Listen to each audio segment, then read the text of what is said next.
બનાસકાંઠાના તેનવાડા ગામમાં multi speciality હોસ્પિટલનું ઉદ્ઘાટન અને સીએમ ભૂપેન્દ્ર પટેલે મેડીબનતા હોસ્પિટલ અને મેડિકલ કોલેજનું ભૂમિપૂજન કર્યું. ગ્રામ્ય સ્તરે મલ્ટી સ્પેશિયાલિટી હોસ્પિટલ બનાવવી ખૂબ ગૌરવની વાત છે તેવું પણ તેમણે જણાવ્યું. સાથે એ પણ કહ્યું કે ઘર ઘર સુધી વિકાસ પહોંચાડવામાં આવ્યો ત્યારે આ શક્ય બન્યું છે. બનાસકાંઠાના તેનવાડામાં રૂપિયા 450 કરોડના ખર્ચે હોસ્પિટલ બની રહી છે.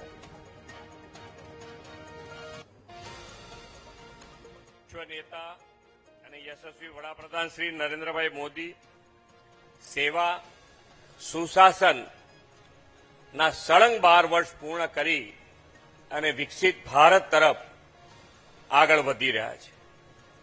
જનસેવાનો સંકલ્પ, રાષ્ટ્ર પ્રથમનું મિશન અને વિકસિત ભારત વિરાસતની સાથે હૈયે રાખીને છેવાડાના માનવીને પણ મોદી સાહેબ વિકાસની મુખ્ય ધારામાં લાવવાનો હર હંમેશ એમણે પ્રયત્ન કરે છે અને તેના પરિણામે જ આ 12 વર્ષ વિકાસ, વિશ્વાસ અને જનકલ્યાણના બન્યા છે.